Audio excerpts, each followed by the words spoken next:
So I've been part of another pass around for this knife right here. This is the Reeve small Inkosi with the Insingo blade. Now I've never seen it before, but I've heard the Sebenza 21 Insingo does not have as much belly as this version. This version apparently has a lot more belly than that one, which is a big plus. You know, makes it easier for slicing things. This came from the LawnRanger. I'll have his link in the description. When this knife arrived, the very first thing I noticed was the Plunge Grind. Somebody has created a recurve in this thing that's pretty nasty. I'll post a picture now.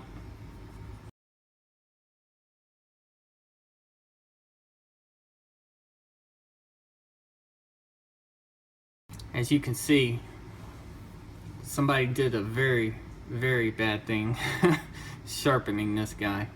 I don't know if maybe the stone they were using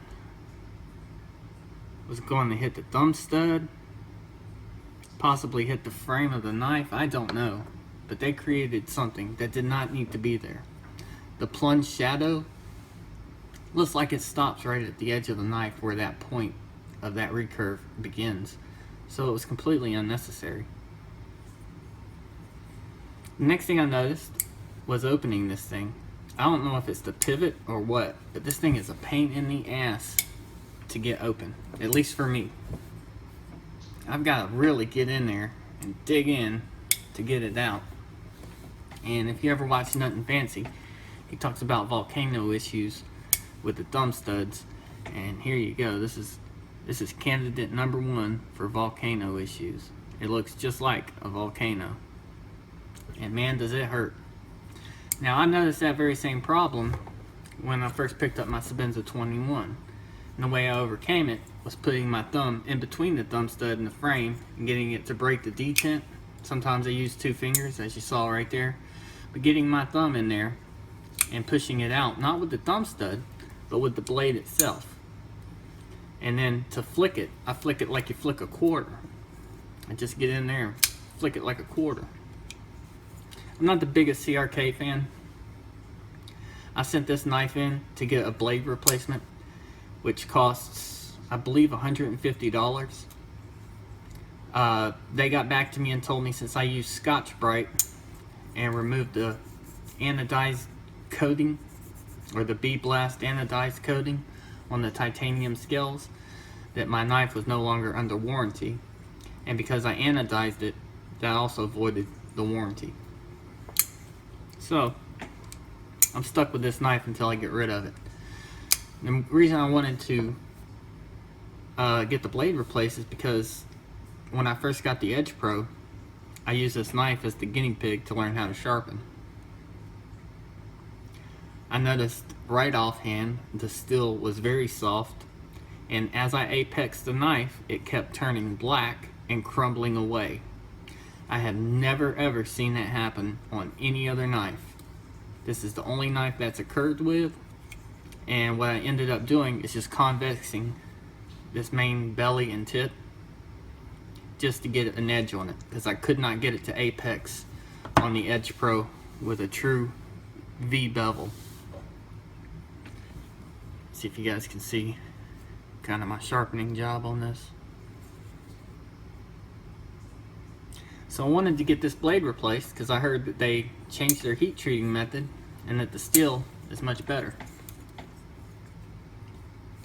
It's a small knife, 4-finger grip. My fingers fall into place from these little cutouts. However, if you pull back on the knife or even choke up on it, those divots dig right into your fingers, or at least mine, and they hurt.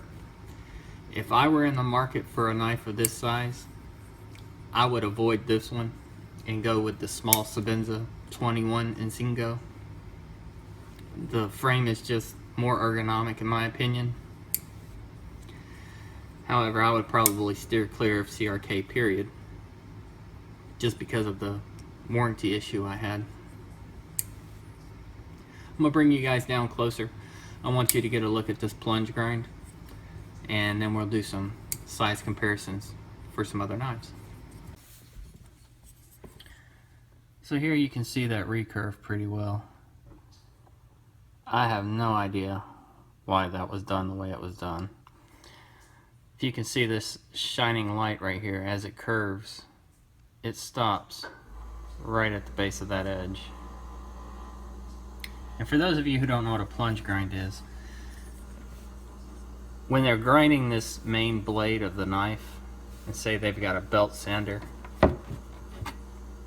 say this is their belt sander and they're grinding the main blade, when they first touch and go into that blade, that is where the plunge grind starts. So they'll touch the blade to the belt and then they'll run it across the belt, and that creates your plunge. Now most knives where the plunge meets, they should put a sharpening notch or extend this out so that it bypasses that plunge grind. If they don't, you start to get a recurve similar to what we see here, but this is a recurve that was completely unnecessary. Now for me to get this out, I'm gonna have to sharpen away a bunch of steel. Let me see if I can get something a little better. Let's try this. Can you see all that light behind it? I'm gonna have to sharpen to that lowest point. That's gonna remove a lot of steel back there, especially on this side.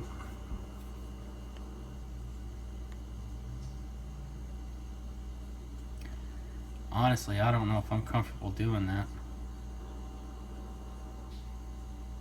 I asked the LawnRanger what he wanted to do, and he told me to go ahead and try to fix it, but I don't know. This is a major issue for that grind. I mean, I know I can fix it, but see how far back that thing's going? I'm gonna have to take away a lot of steel. We're gonna go from here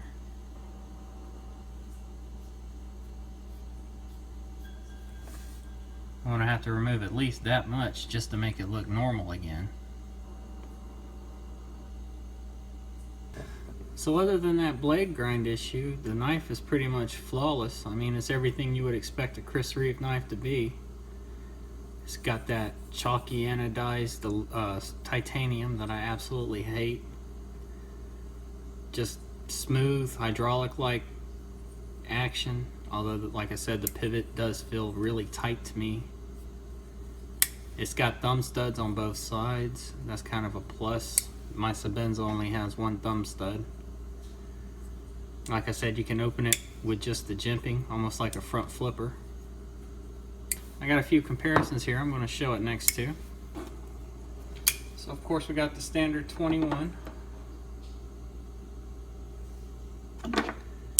I've got a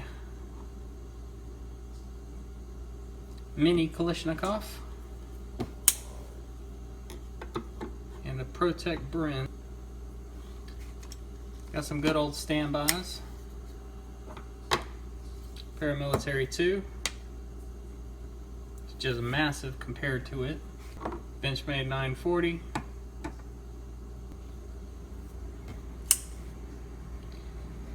And a Benchmade Emissary.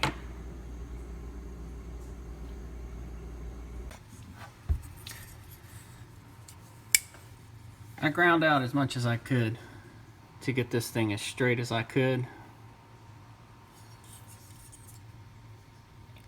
And the issue I ran across was my stone started riding into that plunge grind, which created problems in itself. So I then had to grind into that plunge grind as best I could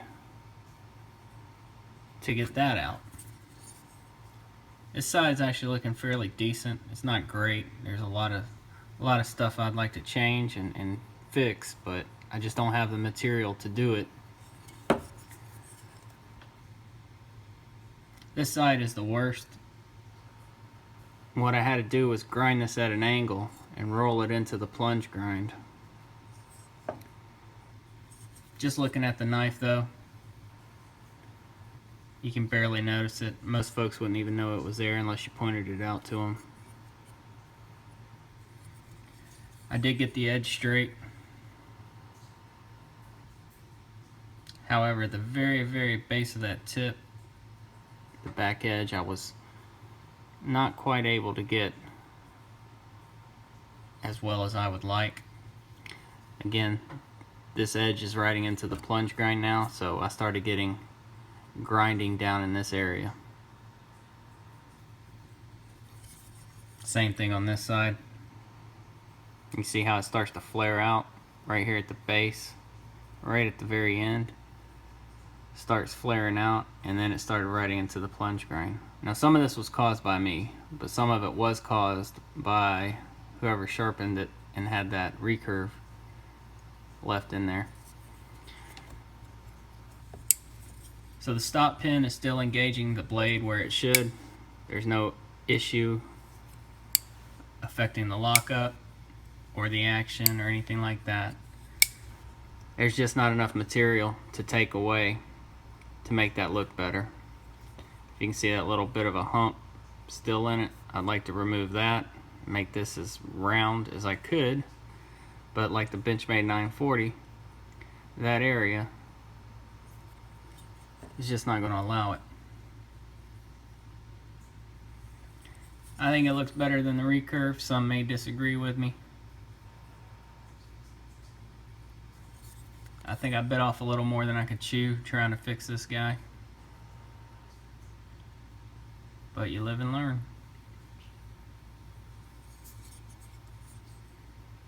I spoke with the LawnRanger, of course, before I did any of this.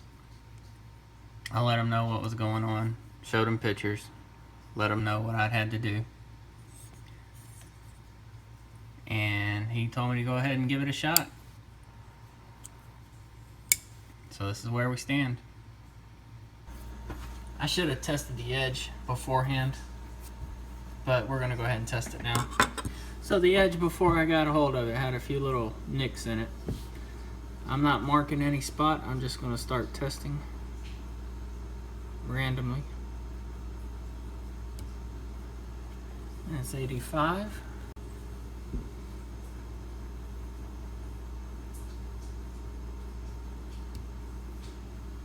$93.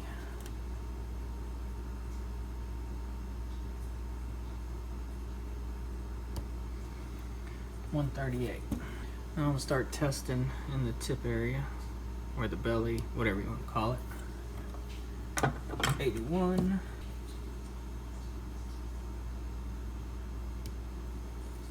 $69.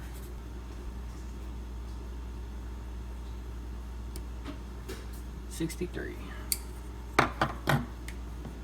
So doing the average, got 105 in the flat, 71 in the belly area. I think that 138 was a fluke. I don't think I had the thread tight enough, but as I've said before, whatever number displays on that unit, that's what we're going with.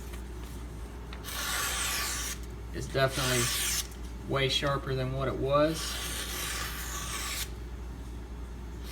Even that back area, if I can get a good angle on it.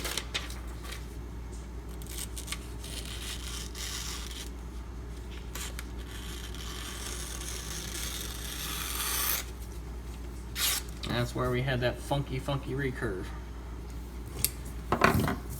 All in, I'm happy with where the edge is.